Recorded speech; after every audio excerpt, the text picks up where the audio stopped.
తిరుమలేసుని తొలి గడపైన కడపలో ఈ తెలుగుదేశం పార్టీ పెద్ద పండుగ మహానాడు 2025 జరగడం అనేది మనకు మన నాయకులు ఇచ్చిన కడప జిల్లా వాసులకు ఇచ్చిన గౌరవంగా ఈ సందర్భంగా గుర్తు చేసుకుంటున్నాము.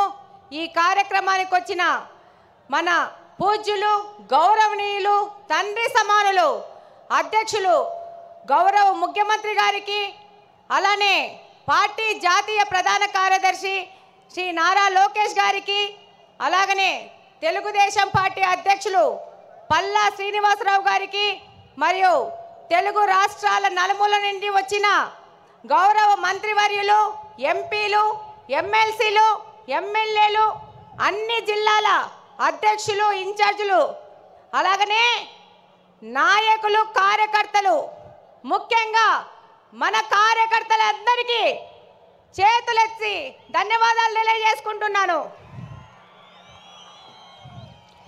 ఈరోజు ఈ భారీ జనసందోహాన్ని చూస్తుంటే భారీ అనే పదం కానీ జనసందోహం అనే పదం కానీ వీటికి సరిపోవు. ఆకాశం ఈనిందా, నేల తల్లి కనిందా అనే విధంగా ఇసుక రాలితే రాలలేనంత జనం ఈరోజు కడపలో తెలుగుదేశం పార్టీ కార్యకర్తలు ఇంత పెద్ద ఎత్తున వచ్చారంటే కడప గడ్డ తెలుగుదేశం పార్టీ యొక్క అభిమానులదని మరొక్కసారి తెలియజేసుకుంటున్నాను. ఈరోజు ఈ కార్యక్రమం, ఈ మహానాడు కార్యక్రమం ఇంత విజయవంతం అవడానికి కారణమైన మన Mahanadu coordination team, food committee కానీ, డెకరేషన్ టీం కానీ, అరేంజ్మెంట్స్ టీం కానీ, ప్రతి ఒక్కరికి, అలాగనే అధ్యక్షులు శ్రీనివాసరెడ్డి గారు కానీ, మంత్రి సవిత గారు కానీ, అలాగనే ఈ కార్యక్రమానికి వచ్చిన అబ్జర్వర్స్ కానీ, మా జిల్లా ఎమ్మెల్యేలు, ఎమ్మెల్సీలు, ఇన్ఛార్జీలకు అందరికీ ధన్యవాదాలు తెలియజేసుకుంటున్నాను.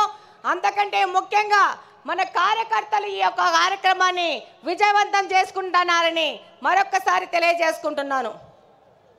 ఈరోజు గర్వంగా తెలియజేసుకుంటున్నాను, we are from Kadapa, we are proud to be Kadapa people.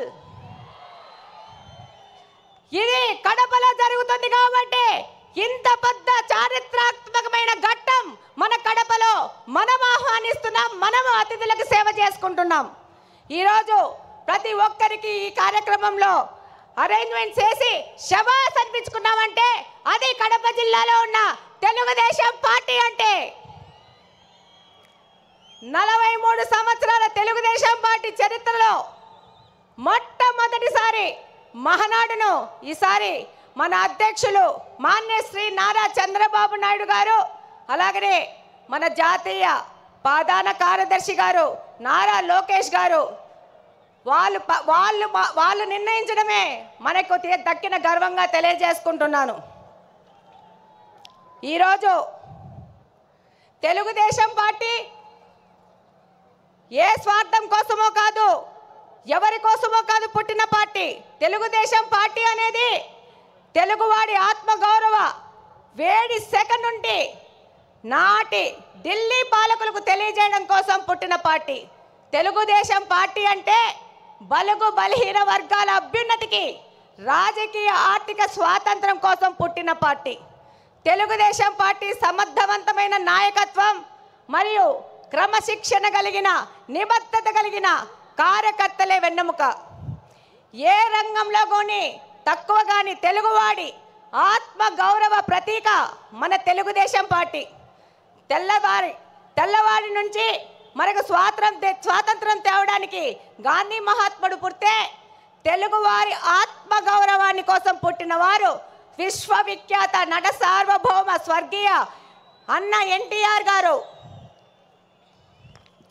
రాష్ట్రంలో మొట్టమొదటిసారి వృద్ధాప్య వికలాంగుల పెన్షన్లు ఇచ్చిన, వితంతు పింఛన్లు ఇచ్చిన దీన బాంధవుడు మన అన్న ఎన్టీఆర్ గారు అయితే అదే పింఛన్లు ఈరోజు 4,000 నుంచి 15,000 వరకు పెంచిన ఘనత మన ముఖ్యమంత్రి శ్రీ నారా చంద్రబాబు నాయుడు గారిది. ఈ దేశంలో ఆడపిల్లలకి ఆస్తిలో హక్కు కల్పిస్తే ఎన్టీఆర్ గారు మహిళా సాధికారత మరియు వారి ఆర్థిక స్వాతంత్రానికై కృషి చేస్తున్నారు. మన నాయకులు శ్రీ నారా చంద్రబాబు నాయుడు గారు రాయలసీమ ప్రయోజనాల కోసం అన్న ఎన్టీఆర్ గారు తెలుగు గంగ ప్రాజెక్ట్ నిర్మిస్తే మన నారా చంద్రబాబు నాయుడు గారు SRBC, HNS, GNSS, KC canal modernisation చేసి వాటి సాగునీటి తాగునీటి ప్రాజెక్టులను ప్రారంభించి లక్షలాది మంది రాయలసీమ ప్రజల దాహార్తిని తీరుస్తున్నారు. మన ప్రియతమ నాయకుడు నారా చంద్రబాబు నాయుడు గారు ఎన్టీఆర్ ఆశయాలను, ఆదర్శాలను, సిద్ధాంతాలను ముందుకు తీసుకెళ్తూనే పరిపాలనలో, సంక్షేమంలో కానీ, అభివృద్ధిలో కానీ ఆయన తీసుకొచ్చినన్న సంస్కరణలు ఈ దేశంలో మరెవ్వరూ తీసుకురాలేదనడానికి సందేహమే లేదు.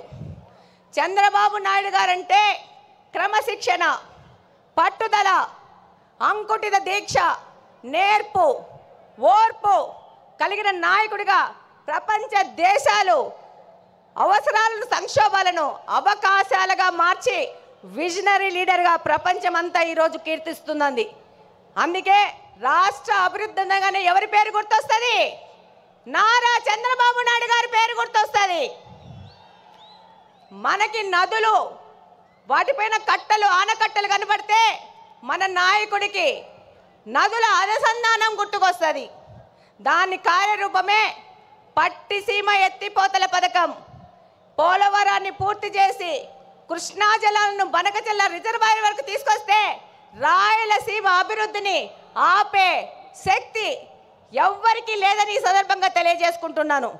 ఆయన యొక్క ఆలోచనల ప్రతిరూపమే ఈరోజు ఐటీ రెవల్యూషన్స్ను, సాఫ్ట్వేర్ రంగానికి 194 దేశాలలో మన తెలుగువారు ఈరోజు వెళ్ళి ఆర్థికంగా అభివృద్ధి చెందుతున్నారంటే అది మన నాయకుడు నారా చంద్రబాబు నాయుడు గారి యొక్క ఘనతనే. రాయలసీమ లాంటి కరువు ప్రాంతంలో సాఫ్ట్వేర్ ఐటీ రంగాలను తీసుకొచ్చి ఎంతోమంది రైతుల పిల్లలు ఇంజనీర్లై ప్రపంచ దేశాలకు వెళ్ళి ఇక్కడ ఫ్యాక్షనిజము ముగిసిపోయిందంటే దానికి కారణం మన నారా చంద్రబాబు నాయుడు గారు. ఈరోజు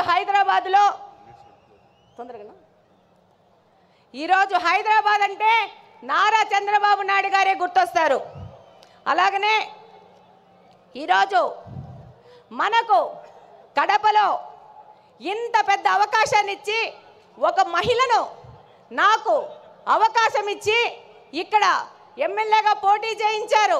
దానికంతకు ముఖ్య కారణం శ్రీ నారా చంద్రబాబు నాయుడు గారు, నారా లోకేష్ గారు. ఈరోజు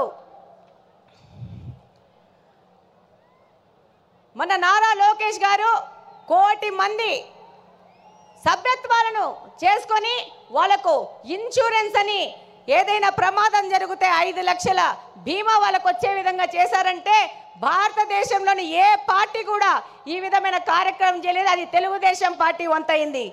ఈరోజు తెలుగుదేశం పార్టీ తరఫున నన్ను నిలబెడితే ఏం మాట్లాడినారు?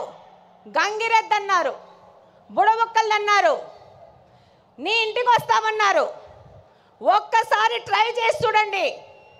బొడ్డా వెంగళరెడ్డి ఇంటి ఆడబిడ్డని ఇంటికి రిటర్న్ వీల్ చైర్లో పోతారు. ఈ సందర్భంగా తెలియజేస్తున్నాను, ఎవరే కానీ తెలుగుదేశం కార్యకర్తని టచ్ చేసి చూడండి, అదే వారి చివరి తప్పైపోతుంది. శ్రీ నారా చంద్రబాబు నాయుడు గారి ఆశయాలతో ఇక్కడ ఎమ్మెల్యేగా గెలిచి మీ అందరికీ తెలుసు. ఈరోజు పులివెందుల ఎమ్మెల్యే 2 సార్లు ప్రచారానికి వచ్చాడు. రెండవసారి మా ఎమ్మెల్యేని చూడొద్దండి, నన్ను చూసి ఓట్లేయండి అన్నారు. కానీ మా తెలుగుదేశంలో పార్టీలోని కార్యకర్తలు, నాయకులు, మన ప్రజలు అది తిరస్కరించి తెలుగుదేశం పార్టీకి ఓటేశారంటే మీరందరూ 2 ఎమ్మెల్యేలను ఓడగొచ్చినారు కడప నియోజకవర్గం నుంచి. ఈరోజు మన నాయకుడు చంద్రబాబు నాయుడు గారి ఆశయాల ప్రకారము ఆయన దగ్గరికి కడప నియోజకవర్గ అభివృద్ధి కోసం పలుసార్లు పోతున్నాం. ఆర్థిక పరిస్థితి ఇబ్బంది ఉన్నా కూడా సార్ని ఇబ్బంది పెడుతూ కడప నియోజకవర్గం విషయము ప్రతి ఒక్కసారి తీసుకెళ్తున్నాం. దాని ఫలితంగానే ఈరోజు స్ట్రాంగ్ వాటర్ డ్రైన్స్ 70 కోట్ల రూపాయలకి ఫుట్ ఓవర్ బ్రిడ్జ్లు 20 కోట్ల రూపాయలకి శాంక్షన్ చేసి మేము మేనిఫెస్టోలో చేసిన వాగ్దానాన్ని, ఒక ఆడపిల్ల చేసిన వాగ్దానాన్ని నిలబెట్టుకునే విధంగా మన నాయకులు మనకు గౌరవం ఇచ్చినారు.